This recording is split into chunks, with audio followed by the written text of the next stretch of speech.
காலையில் மாடியில் நின்ற ராஜ்குமார் காற்றை ஆழமாய் சுவாசித்தான். சுகந்தி தித்திக்கும் தேநீருடன் மெதுவாக வெளியே வந்தாள். ராஜ்குமார் பார்வை அவள் மேல் நின்றது. அவள் கண்களில் மெதுவான வெட்கம் மிளிர்ந்தது.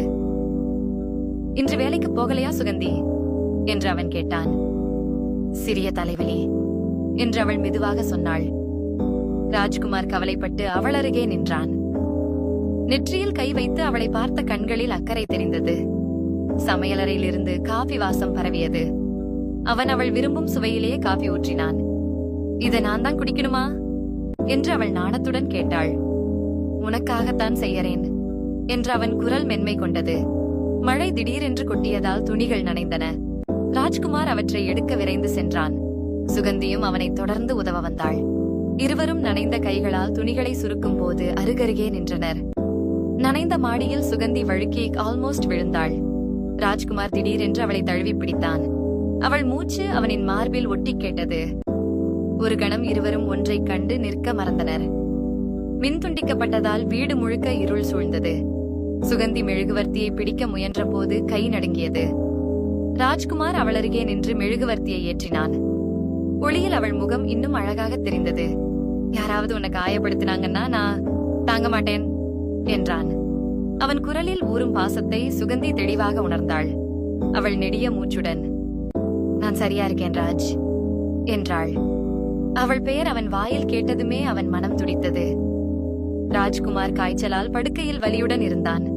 சுகந்தி சூப் செய்து வந்து அவன் அருகில் உட்கார்ந்தாள். அண்ணி கையாலதான் நல்லா ருசிக்கும் என்று அவன் சிரித்தான். அவள் முகத்தில் கலங்களுடன் நாணமும் தெரிந்தது. சுகந்தி அவன் நெற்றியில் தண்ணீரால் துடைத்தாள். அவன் கண்கள் அவளை விடாமல் பார்த்தன. அந்த பார்வை அவளை குழப்பி உருக்கிவிட்டது.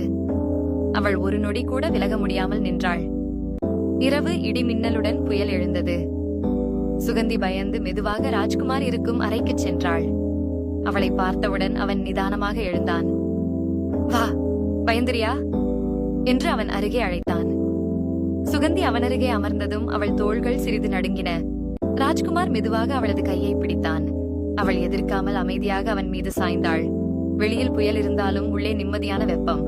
காலை அவள் அவனுக்கு கஞ்சி செய்து வைத்தாள். சுகந்தி, இதுல உன் அன்பின் ருசி இருக்கு என்று அவன் சொன்னான். அவள் திடீரென பார்வையை திருப்பினாள். கன்னத்தில் சிகப்பு மலர்ந்தது. வீட்டில் அனைவரும் வெளியே சென்ற நாள். சுகந்தி தனியாக வளாகத்தில் மலர்களை நீரூட்டிக் கொண்டிருந்தாள். ராஜ்குமார் மெதுவாக பின்புறம் வந்து உனக்கு ரோஜா பிடிக்கும்னு தெரியும் என்றான். அவள் உடனே துடித்துக் கொண்டே திரும்பினாள். அவன் அவளின் தலைமுடியில் விழுந்த ஒரு இதழை எடுத்து வைத்தான். சுகந்தி அதிர்ச்சியுடன் அவனை பார்த்தாள். அவன் சிரித்ததே அவளது இதயத்தை தட்டியது. உலகம் ஒரு நொடி அமைதியாக தூங்கியது போல. மாடியில் இருவரும் பக்கத்தில் அமர்ந்து மாலையை பார்த்தனர். நீதான் இந்த வீட்டின் ஒளி என்று ராஜ்குமார் சொன்னான். சுகந்தி சற்றே சிரித்து தலையை குனிந்தாள். அவன் சொல்வதை மறுத்தாலும் மனதில் ஏற்க நேர்ந்தது. மாலை காற்றில் சுகந்தியின் தலைமுடி பறந்தது. ராஜ்குமார் மெதுவாக அவளின் கண்ணருகில் விழுந்த முடியை சீர் செய்தான்.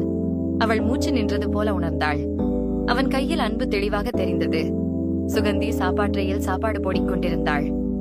ராஜ்குமார் அவள் அருகே வந்து நானும் உதவட்டுமா என்றான்.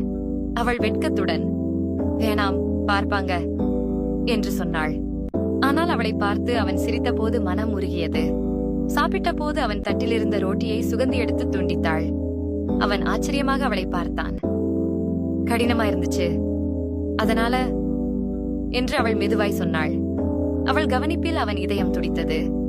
வீட்டில் கூட்டம், அனைவரும் பேசிக் கொண்டிருந்தனர். ராஜ்குமார் சுகந்தியை அடிக்கடி திரும்பி பார்த்தான். அவள் சந்திக்காமல் அவன் பார்வையை தவிர்க்க முயன்றாள். ஆனால் அவர்களின் கண்கள் சந்திக்கும் ஒவ்வொரு நொடியும் சுட்டெரித்தது. இரவிற்கு பிறகு முழு வீடு அமைதியாக இருந்தது. சுகந்தி மாடியில் தனியாக நின்று நிலவை கவனித்தாள். ராஜ்குமார் வந்து நிலவை விட நீ அழகு என்றான். அவள் சிரித்தபடியே அவனை பார்க்க முடியாமல் தலையை குனிந்தாள்.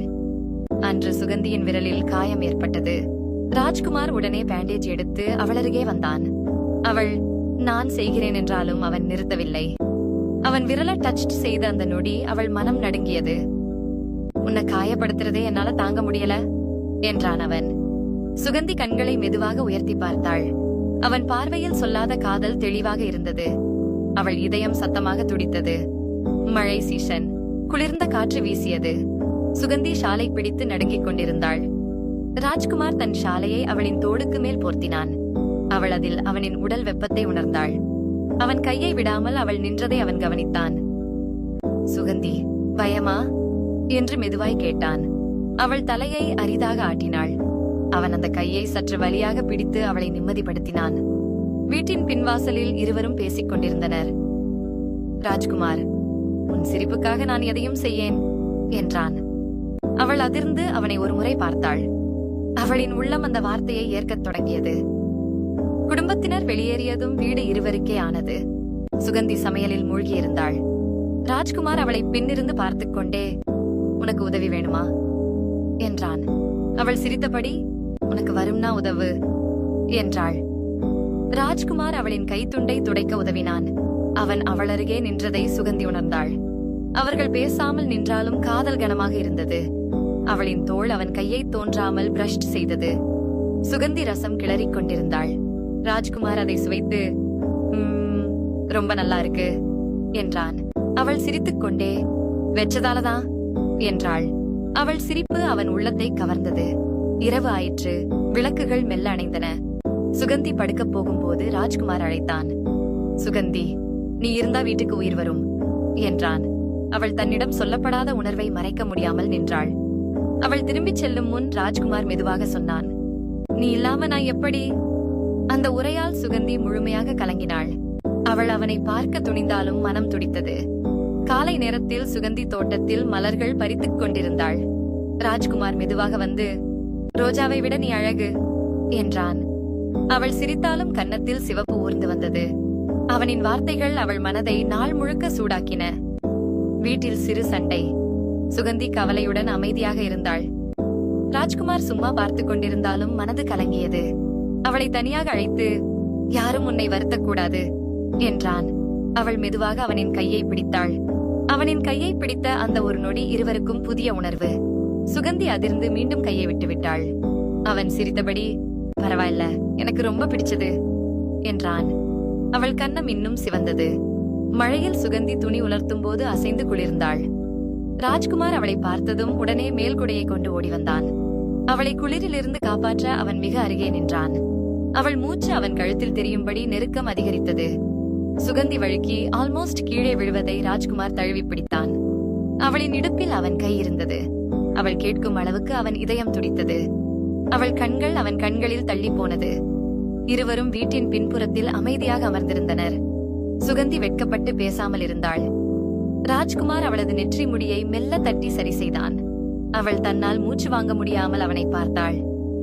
ராஜ்குமார், நீ சிரிச்சா எனக்கு எல்லாமே மறந்துரும் என்றான். அவள் சிரிக்காமல் இருப்பதற்காக உதட்டை கடித்தாள்.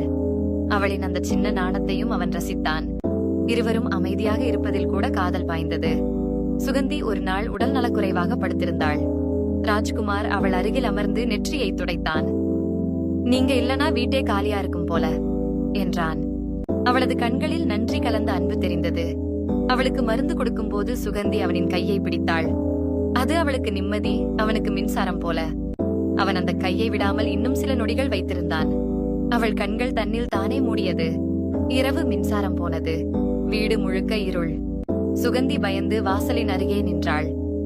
ராஜ்குமார் அவளை தேடிக் கொண்டு வந்து அருகே நின்றான். நான் இருக்கேன், பயப்படாதே என்று மெதுவாய் சொன்னான். அவள் அவன் கையில் மெதுவாக பிடித்து நின்றாள். அந்த தொடுதல் அவன் உள்ளம் முழுக்க ஒலித்தது. இருட்டில் கூட அவளின் முகம் அவனுக்கு தெரிந்தது போல் இருந்தது. அவர்கள் இருவரும் ஒருவரை விட்டும் விலகவில்லை. மின்சாரம் வந்ததும் இருவரும் விலக முயன்றாலும் முடியவில்லை. சுகந்தி கண்களை கீழே இறக்கியாள். ராஜ்குமார் அவள் கையை மெல்ல விடுவித்தான். ஆனால் அவள் முகத்தில் அவன் பேரில்லா பாசத்தை படித்தான். அடுத்த நாள் காலை சுகந்தி அவனுக்கு பிரியாணி செய்தாள். எனக்காகத்தானா என்றான் அவன். அவள், அப்படியே நீங்க சாப்பிடுவீங்கன்னு நினைச்சேன் என்றாள். அவள் சொல்வதை விட அவள் குரல் அவனை கவர்ந்தது. ராஜ்குமார் சாப்பிடும்போது அவளை பார்த்துக் கொண்டே இருந்தான். என் முகத்துல எதுவும் இருக்கா என்று அவள் கேட்டாள். உன்னை பார்க்காம சாப்பிடவே முடியல என்றான். அவள் கை நடுங்கி கண்ணாடியை மேசையில் வைத்தாள். மாலையில் காற்று அதிகம்.